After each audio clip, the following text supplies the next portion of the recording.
Welcome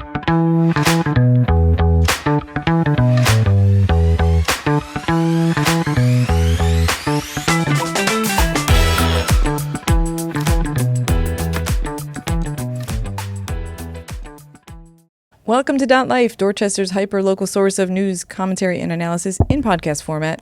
I'm here again today with Bill Forry. Hey, Bill. Hey, Erin. Good to see you. Thanks for having me back. Did you get any sleep last night, or were you up watching the Stanley Cup being passed around by the stupid Florida Panthers? Are you going to be all right with that? No. I get all of my NHL news here from Dot Life Pod, so you're going to have to fill me in. So I just newsflashed you. You did. Okay. Well, your boy Marchand has a new piece of hardware, unfortunately. Ugh.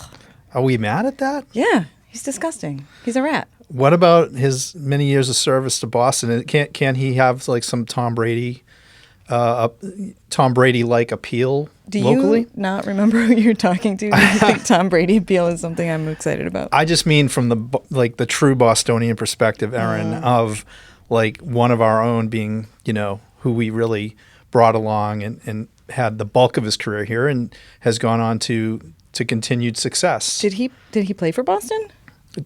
Tom Brady, New England. No, yeah. I'm talking about Marchand. No, absolutely not.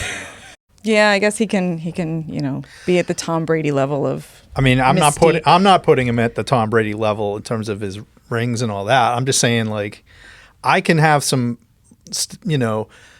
lingering love and affection for an athlete who's left us and is still doing his thing. So I mean, I guess Tom had his final ring with the Bucks anyway, right? So this is a pretty good mirror. That's a good analogy. And he's in the Hall of Fame here. That's what's going to count. Yeah. Okay. All right. Well, let's move on to some more exciting and less depressing news. You've got some fairly breaking news today about some new development on Dot Ave. Yeah, the latest new project proposed for Dorchester Avenue is right next to the Murphy Funeral Home on Dorchester Ave in the Savin Hill area. We're talking about 22 units of new housing. We don't know exactly the mix yet of affordability, but a 4-story building right on a parking lot next to the Murphy Funeral Home, which people will probably know that as a landmark on the avenue.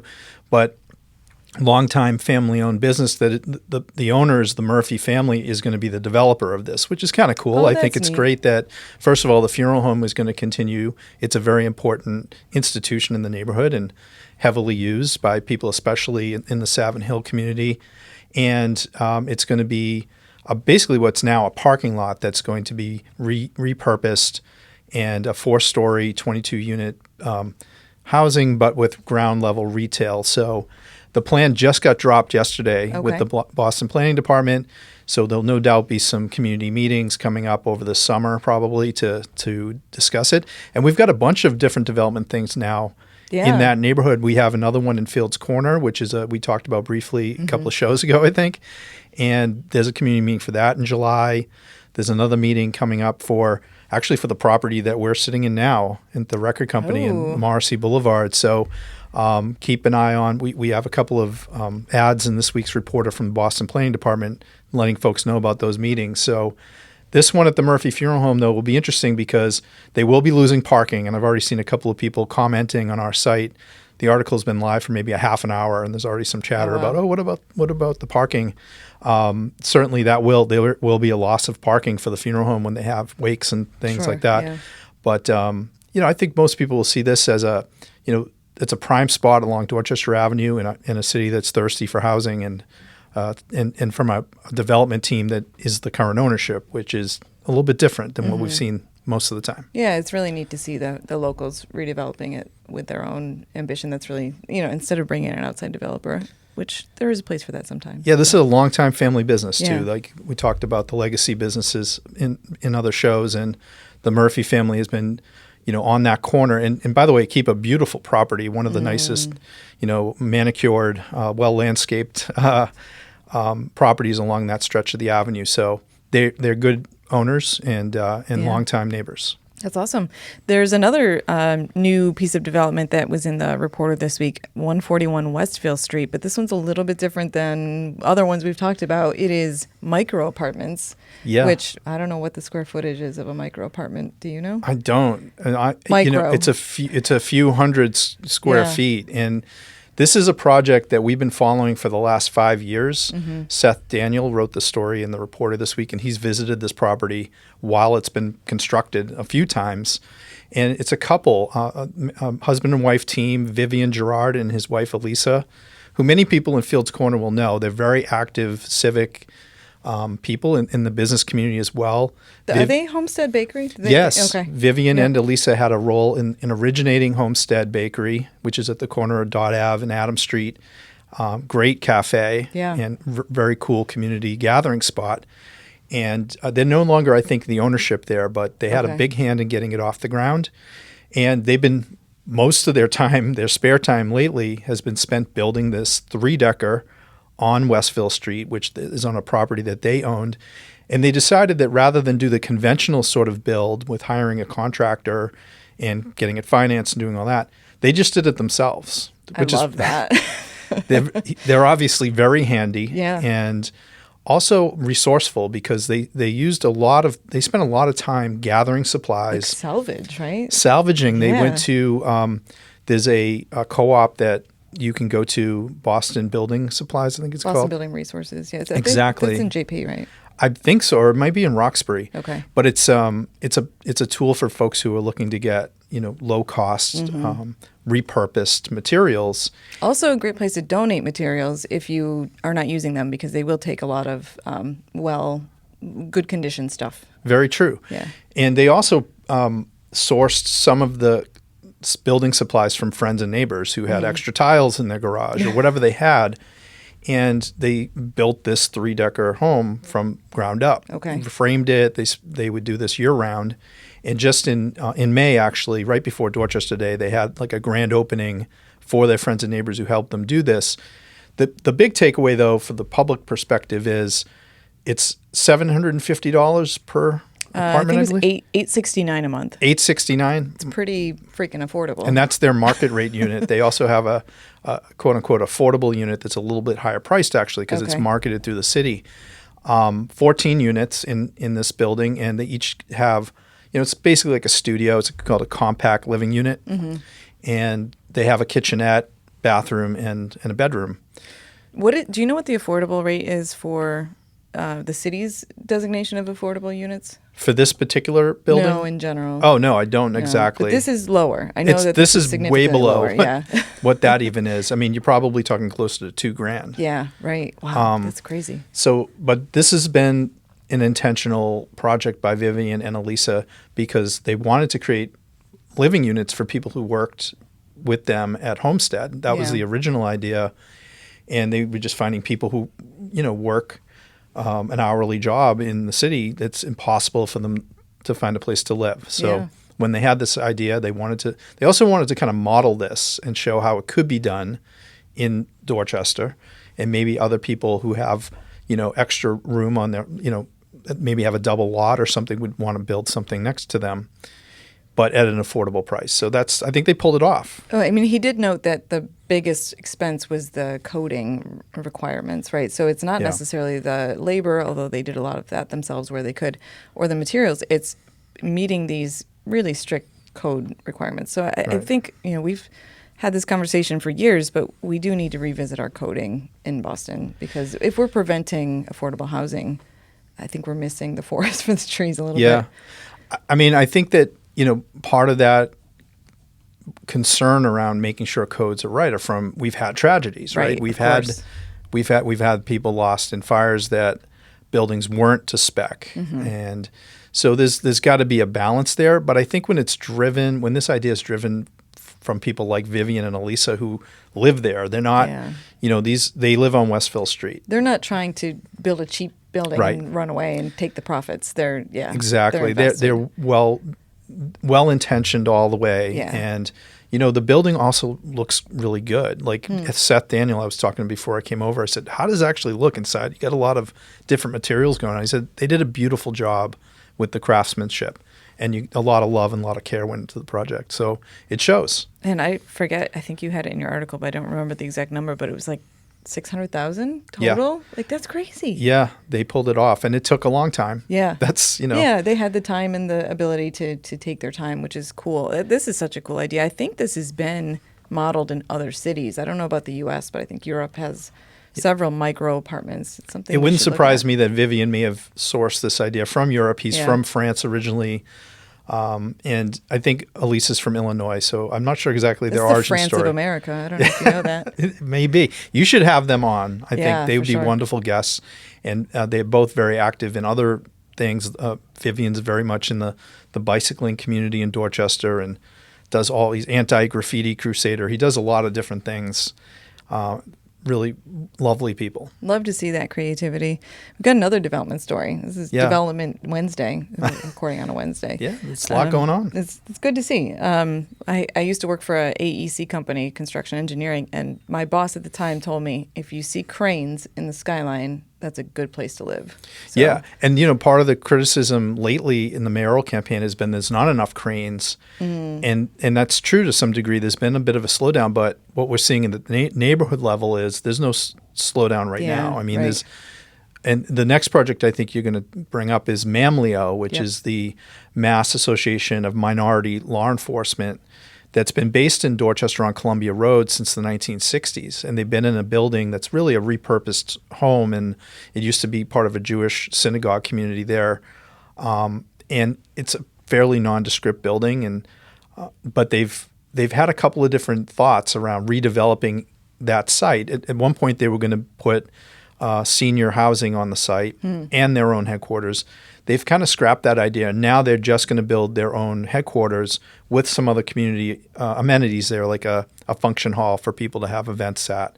This it really is brought the cost down significantly to go one story, which again, we should think about that, because if it's more space effective and efficient to build up, let's make it easier for people to build up and not have these single floor, limited use buildings. The person who's the president of MAMLEO at the moment is Jeff Lopes, and he told us this week that they really want to stay on Columbia Road too. This is where they're headquartered. They've been here since 1969.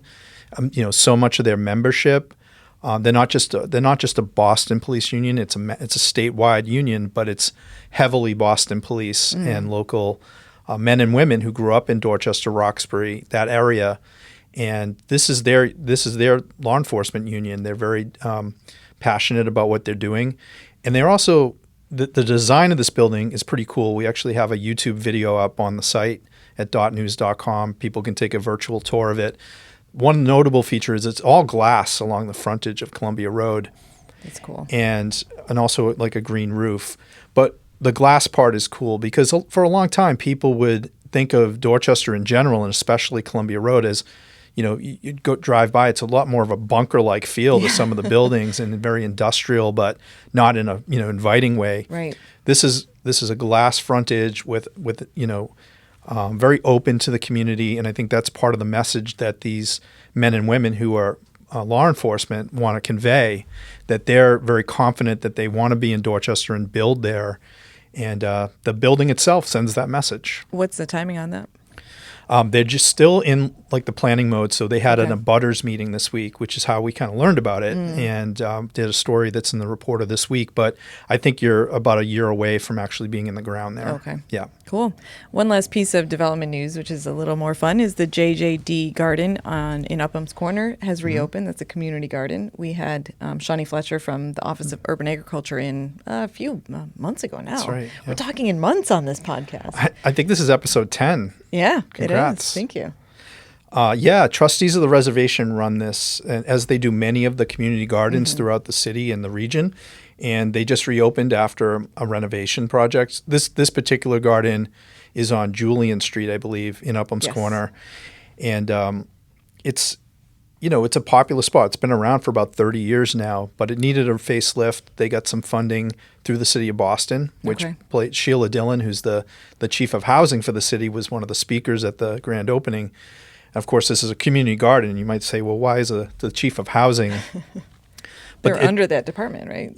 Well, some of the grant money was through the city because they do have so many units there. But this is a resource for residents in Upham's Corner and beyond. It's not just for the people who live on Julian Street or Judson Street, but people walk to it from all over the Dudley Triangle, Upham's Corner, and use it to, Grow to food. chill out, but Yeah. also to grow things. Yeah. It's a healthy, and there's a number of community gardens like that right in that immediate neighborhood that really have contributed a lot to the neighborhood. Yeah, for sure. You also mentioned in the reporter, and we don't need to spend a lot of time on this, but the trustees have a new COO, so that's exciting. They did. I don't. What's his name again? I know, I just ambushed should you on have that. it. Sorry. Nathan Hutto, and I should know that. Sorry, Nathan. Congratulations. He's just been elevated as COO at trustees, and he's also a former Dorchester resident. So I was told it was very important to him that this story be in the Dorchester Reporter about his elevation. So congrats to Nathan, and the trustees do a lot of good work. They do. In our community, Dorchester, Mattapan, and beyond. Yeah, absolutely, all throughout the state. Let's shift a little bit. There is an article that you wrote in the paper about the exam schools, and they're revisiting their kind of admissions policies and the changes they made, 5 years ago now? Yeah. And have been evolving over that 5-year period, and now they're kind of looking at it again more holistically. Yeah, well, this has been discussed many, many times at the Yeah. school committee, but on Tuesday evening, Mary Skipper, the BPS superintendent, gave a full presentation on kind of a deep dive analysis of what they found over the last 5 years, the change in demographics within the exam schools, the 3 exam schools, Boston Latin School, BLA, the Academy, and the John D. O'Brien. Yep. So obviously, the most coveted seats in the school system at the high school level, and also, Boston Latin School, one of the elite public schools in America, if not the number one, For sure. consistently. So obviously, huge demand and a lot of controversy about how this admission process has changed. In 2020 with COVID, that really kind of set off a major change when testing was suspended. They then implemented a new system, a tiered system for admission, which entered in some new factors as beyond test scores and grades, including socioeconomic circumstances and the history of admissions from specific BPS schools. Okay. So it sort of created a weighted, tiered system of admission that some parents have been very critical of, especially parents from West Roxbury, Beacon Hill in particular, places where because of their zip code, in the first year of that change, they felt that it was discriminatory against specifically white and Asian kids. And there has been a reduction from those zip codes and from those demographics in the schools. There has been. That's one of the things that was sort of underlined in Tuesday's presentation, that there's been a 16% drop in. It's pretty significant. Yes, it is. And, part of the argument, and there was a lawsuit. They went to the Supreme Court decided not to take it up, so it sort of ended at their door last fall. But the debate has continued, and the debate has been going on throughout these last 5 years. I want to be clear, this wasn't just this just got dropped on Tuesday. They've been discussing this consistently. There is a task force that the mayor and the superintendent appointed to look at this consistently. There's also the advocacy community, a coalition of parents, some of whom were part of that lawsuit, who've been driving this issue. And Mayor Wu told us on Monday that, this is kind of the statutory report they have to do, the 5-year report, but there's clearly new models that they're introducing that's leading towards more reform here later in the year. Okay. They did some simulations based on other cities, including Chicago, and what they do differently to how they kind of bracket students. There's a citywide model, which would take kind of the elite, test score kids and put them in one bracket and let them compete for some seats. So this is kind of a hybrid system with that. None of this is set in stone. This has all been surfaced on Tuesday as not recommendations, but just ideas. The mayor told us that by the fall, she expects to have recommendations before the school committee in time for the next school year. Can I make a recommendation? Yeah. Maybe we just invest in all of our schools so that there isn't such a demand to get to the 3 best ones.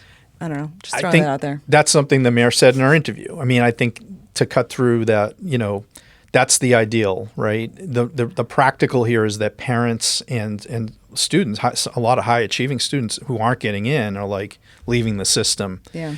And others who are getting in, the test score issue has been one that Chris Lovett for us raised in his last reporting, and he's doing a deeper dive on this. Okay. Chris Lovett is a longtime journalist who writes for The Reporter, but he's also a BLS grad. He knows the system very, very well.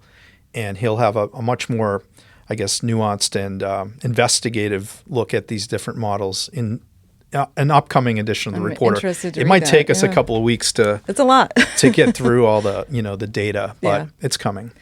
There was one thing in there that I wanted to ask you about. They talked about non-BPS applicants. What does that mean exactly? It means kids who go to Catholic school, gosh, charter okay. schools who apply for Live in the city, They but- have to live in okay. the city to apply, That's what I obviously, thought. but they may not have gone to a BPS school. So kids who are in BPS schools, that's one of the bonus points they get, especially if they've been in a school or went to a school that is at a higher poverty rate, Okay. or they live in public housing, for instance. They get additional points added onto their cumulative score Okay. as part of the admissions process. So non-BPS students don't get that usually, Okay. and so they don't have as good a chance ultimately in getting it admitted. And just one last question on this: what is the stated goal?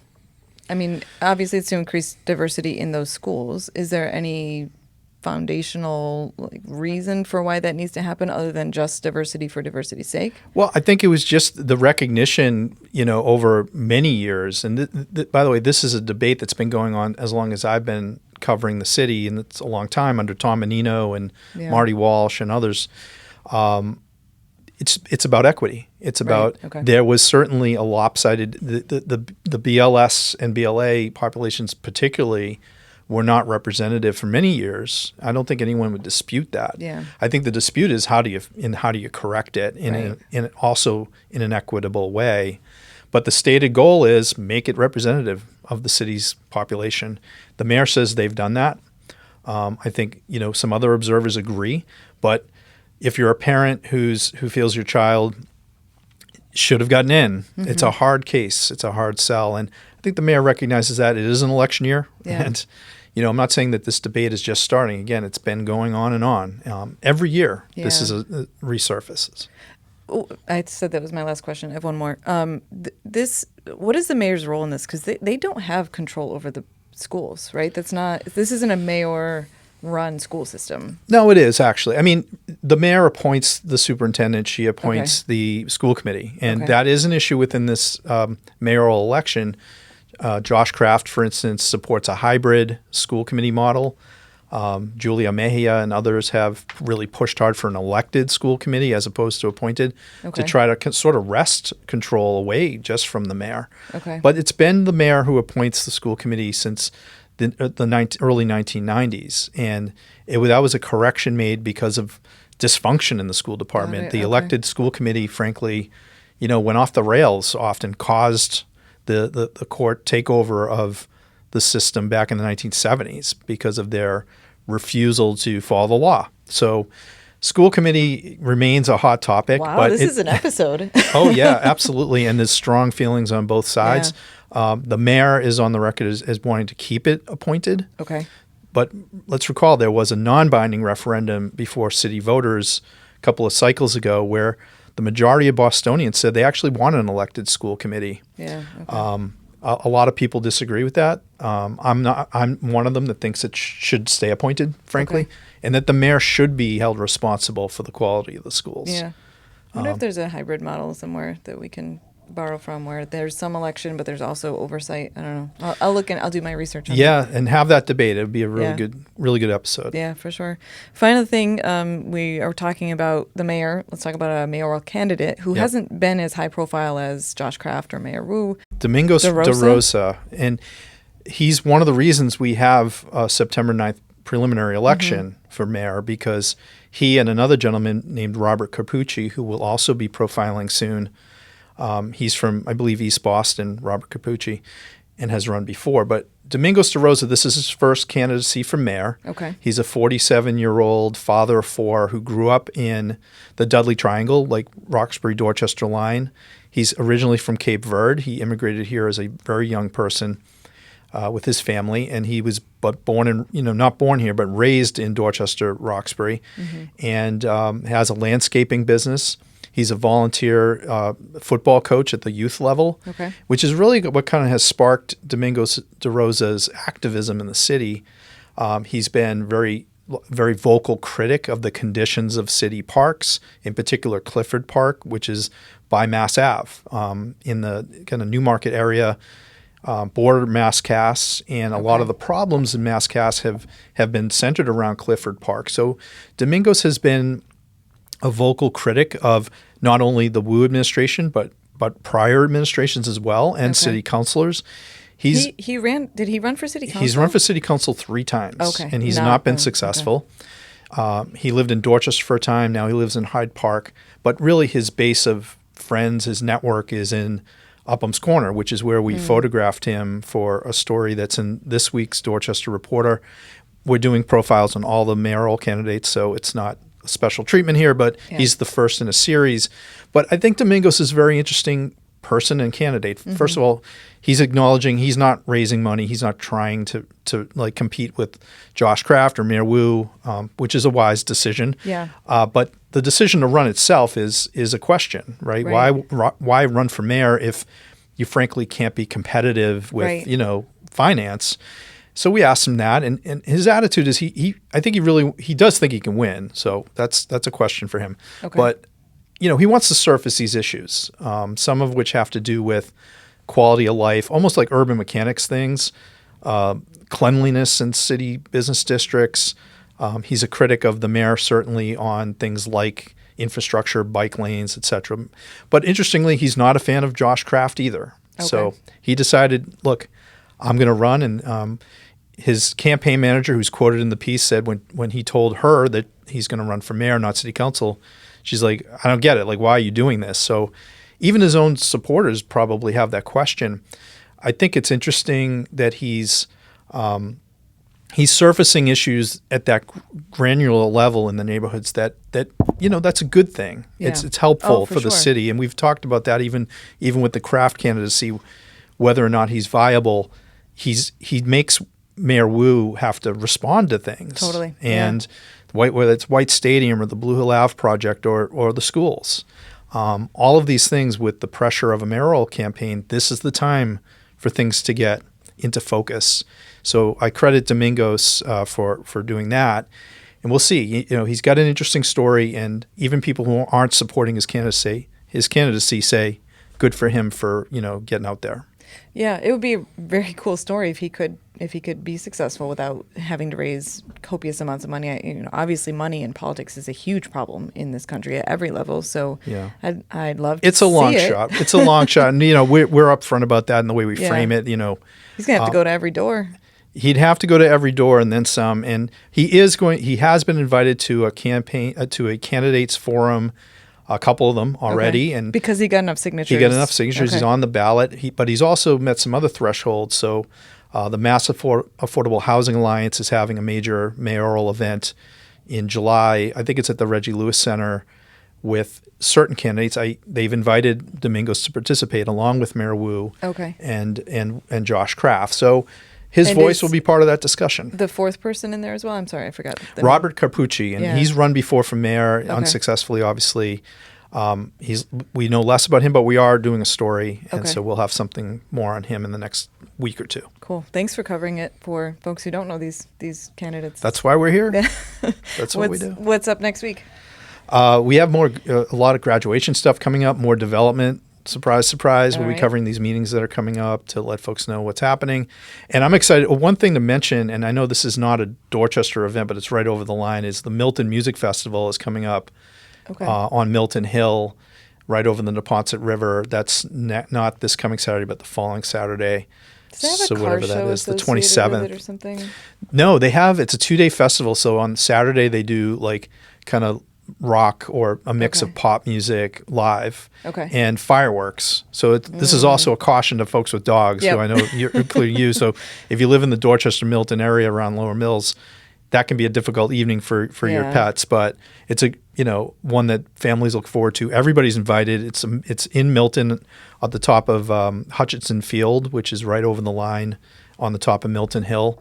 It's a great take. It's free. There's a lot of great music and very welcoming environment from our friends across the river. Maybe we'll go scout for some Tiny Dot candidates. For sure. Yeah, the music and the Sunday event is more of a Celtic theme. There's a lot of Irish bands and acts, so But once again, everybody's invited to attend. Very cool. Yeah. All right. Well, we'll see you or someone from the reporter next week, and See you then. have a great week. You too.